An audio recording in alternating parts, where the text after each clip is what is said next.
Hey there, Otaku! Welcome to another episode of Go Omega Otaku Gamer Alpha. Now, as you know, there are new consoles on the horizon. You have your PlayStation 4 and your Xbox One coming down the pipes. The new Xbox One, of course, doesn't mean Xbox the first. It means Xbox the one machine that does everything. Like nobody's been trying to position their machine as being something like that ever before. Hey, okay. Anyway, so today we're gonna have a look at a machine. The machine that started it all, actually, for Microsoft. Today we're gonna take a look at the original Xbox. And I'm not gonna call it the Xbox One, which is the tendency, but it's the original Xbox. That's good enough. Now, the original Xbox, as you see here, was launched in November of 2001 in North America, February of 2002 in Japan, where it was a pathetic failure, kind of like the Xbox 360, the system that came after it from the same company, also a failure in Japan, and March of 2002 in Australia, in Europe. It was Microsoft's first attempt at a machine, and it was the first American console to be offered from an American company, in the video game industry, since Atari stopped making machines in 1996. Now, the Xbox, where did they get that name? Well, it's a contraction of the name DirectX Box, basically the name that they kind of gave to it. Because it's a nod to the fact that it used the DirectX graphics API. So it's a reference to that. So that's where they get the name Xbox. They sold about 24 million units of this machine, which isn't that great considering all the money that they put into it. I have here the original controller. The original controller, which is like a freaking steering wheel. This machine is heavy. It weighs about 400 pounds, and the controller weighs about 35 pounds.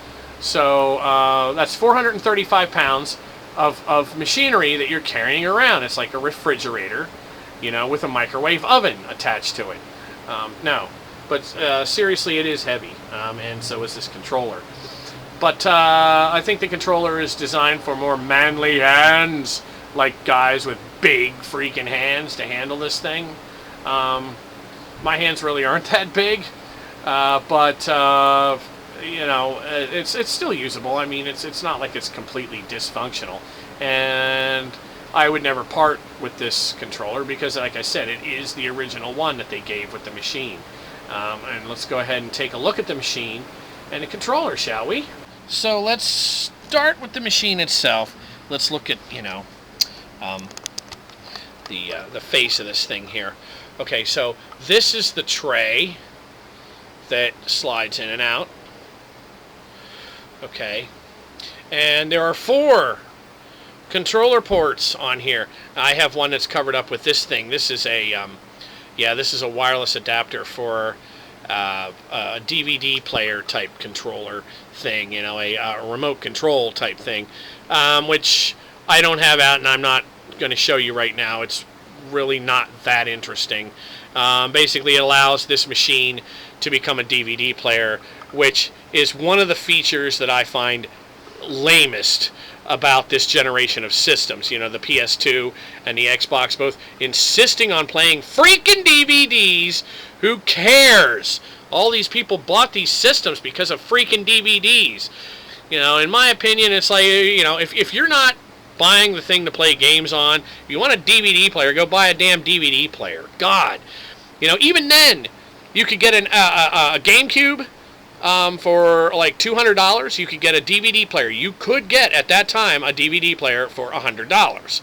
So for $300, you get separate units. You get a GameCube, play your games on that, and a DVD player that was a real DVD player that was made to play DVDs versus these, which it's up in the air as to whether these things are really meant to like stream DVDs for long periods of time. There's arguments on both sides, you know, whether that works so well or not. You know, I've heard people say, oh, well, you know, like at least with the PS2, it's not supposed to play DVDs. You can wear and tear it until it breaks doing that. Yeah, blah, blah, blah, whatever. I really, and no matter how you slice it, I really don't see the advantage to having a stupid game console that plays DVDs and playing your DVDs on your game console. Get a DVD player. Even back then, you could get one for $100. You could. Okay, so anyway. And then, of course, here you have the eject button, which opens this thing. And this is the power button. Now, you don't have to turn the power on first. You can just hit this, and this will come open, and the thing will come on. Okay? So this is basically to shut it off after this is closed, essentially. And that's the front panel there. Okay, so we go to the top. Let's just look at this top. It's in the shape of an X. Okay, and it says, you know, Xbox right there. If you can see or notice the, you know, big jewel-looking thing on the top there. Not sure. It has kind of almost like a pseudo or a quasi Art Deco-y type kind of look to it. You know, on the sides and stuff that, you know, it's like a pseudo-futuristic. Okay, so you go to the back then, and you'll notice there's a cooling fan right there, big one. Here's your power right here. Here is a line for your video right here, and this does composite, which looks good. These Xboxes did a very good job of 720p and 1080i. Very good looking that way. And here you have the Ethernet. Okay, this puts it on the network. This puts it on, you know, the internet. Mine, I don't use. I never used this on the internet. I didn't step up to that kind of thing until the Xbox 360. Then I went full bore into it because everybody was doing it by then. Not everybody was doing it, you know, for this generation. They just weren't. Okay, so, jeez. Alright, so that's the front and the back, and of course on the bottom there's really nothing else really about this system anywhere. The controller, and I like this, even though this thing is a chump. I mean, look at this. This thing is, I can hardly even hold this thing in my hand, and the whole purpose of it, you know, is to hold it in your hand. But, you know, you have, it's like a steering wheel. You have your left stick here, your rocker switch here, back and start here. You have your white jewel and your black jewel here. Y, P, X, and A. You know, yellow, red, blue, and green. Then you have this gigantic Xbox. I mean, it's almost like, well, they're not quite the same size. You know, I'm trying to get them close together to do a comparison. You really can't. But, you know, still, this large thing right here, this jewel-looking Xbox thing, wow. I mean, they weren't screwing around. You certainly knew which system you were playing. In the top of this thing, you have your memory. That's where the memory cards go. And there's two spaces. You have these trigger buttons here. Okay. And the back of this thing is just pretty much, you know, the back where the screws are. And this thing is, you see me holding this in my hand like this, it is a chump. This is big. I mean, you can't get your hand around this, really. unless you're a big dude like a linebacker or a basketball player or somebody with big hands. You really can't get, your hand on this very well. So they went almost immediately after they released this design. They went with a smaller design, and I have several of those. I have several third-party ones. Those aren't as interesting. This is definitely the most interesting to me, as far as I'm concerned. So that's the machine. That's the controller. Now we're going to go ahead and look at some of the games. Now, before we actually get into the games, I want to take a minute and just kind of, let's see. I want to boot this up so you can watch this.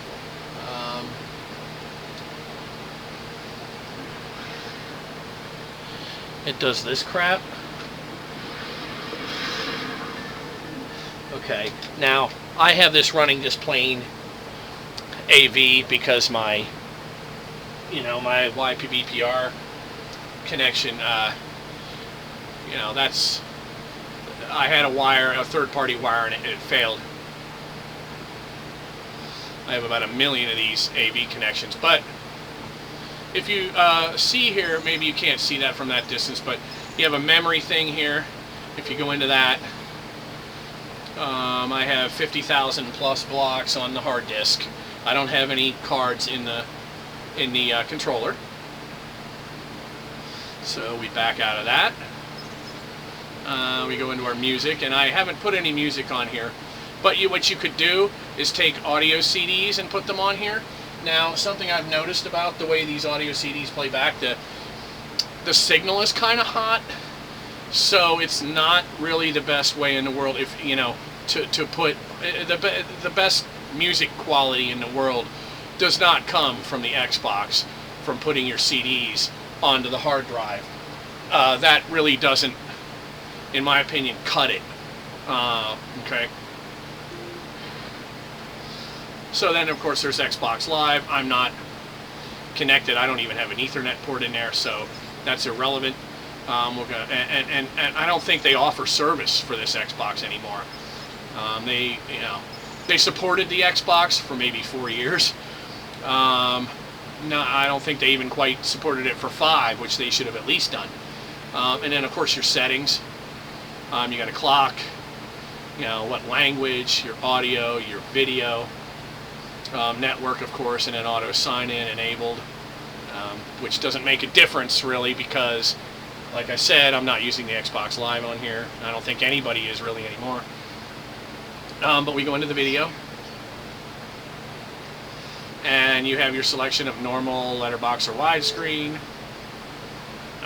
You can't right now because I don't have the component in there. I don't think I can make a selection for the 720p and the 1080p. I apologize, but I can't do that with just standard AV. So, we're going to go ahead and not do that because we can't. So, but that's this was really the PS2 sort of had a rudimentary browser for its system. This browser is a little bit more advanced. It has a little bit more. There's more you can do with it because it had a hard drive. The hard drive on here is about 8 megabytes. Yeah, I know, 8 megabytes ain't that much by today's standards. So let's go ahead and put a game in here and see what we get. Okay, I put in Dead or Alive 3, and it defaults. If there's a disc in there, it goes right to the disc.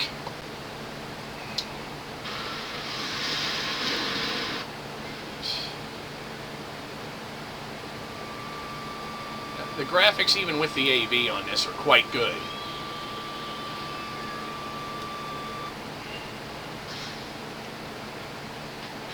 We'll go ahead and do story mode here.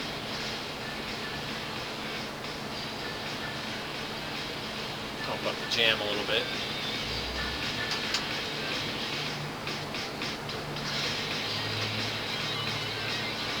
Now there's a very major jiggle factor in this game, so it is a lot of fun.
Yeah, baby. Stunning graphics. That's DOA 3. Now, Sega, even though at the beginning of this generation they had the Dreamcast, they kind of had to fold. But they started releasing a bunch of games for other consoles. Microsoft was lucky enough to get Panzer Dragoon Orta for their system. And any fans of Panzer Dragoon, you know, there was Panzer Dragoon 1, there was 2, there was this one, the Orta, and then there was the Panzer Dragoon RPG type thing that was going on.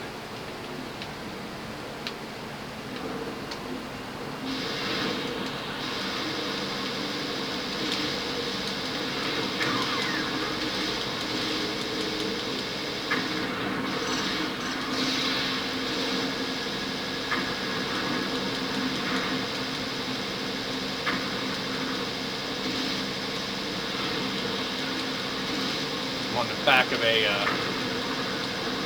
dragon.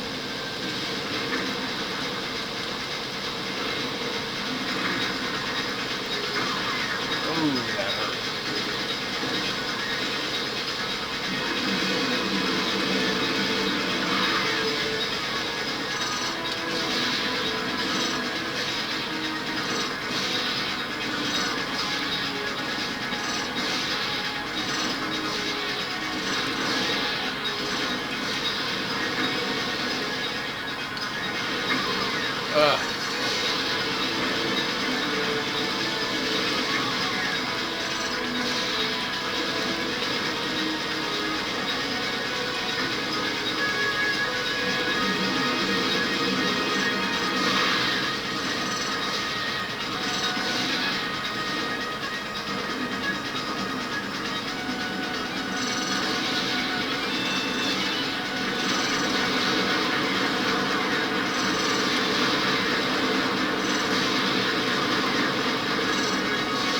Shredded here.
Anyway, there you have that. A little bit of Panzer Dragoon Orta.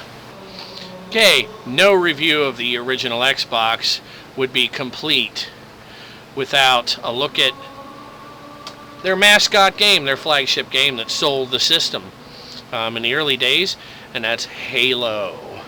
This is to Xbox, this is to Microsoft what Mario was to Nintendo.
So anyway, you get it. That's Halo, the original Halo Combat Evolved for the Xbox. So there you have it. It's the Microsoft Xbox. They, they recently, of course, announced the Xbox One, as I said at the beginning of the video. They evolved this machine, of course, into the Xbox 360. The Xbox 360, of course, has done way better than this machine has done. Still not quite where they want to be. They're an American company, so I hope the best for them. I really hope that they are able to do better. They kind of, have me a little bit ticked off because their Xbox One that they were going to release, that they are going to release, they were going to make used games something you had to pay for again. So you buy the game and then you buy a little license for it to be able to play it on your Xbox One, and that's originally what they were going to go for. So even though they're an American company, they still are a bit on the money grubbing side, so they need to get away from that. And if they're going to provide entertainment, they need to understand that it needs to be entertaining. They can't sit there and try to pick every last cent out of your pocket so that they can make their money. I recommend this system to anyone. They're cheap. There's tons of games for this thing. You can find it at any used game place, yard sales, that kind of thing. You can get these things on eBay, Craigslist, Amazon, they're cheap. Wherever you go, they're going to be cheap. They're not going to be that much. They're not that old or that retro or that rare yet. So now's the time to get one. If you haven't gotten one, if you didn't get this when it was out, now would be a good time to get one if you're a collector or if you're just interested in playing games. And there you have it. That's it's the Microsoft Xbox.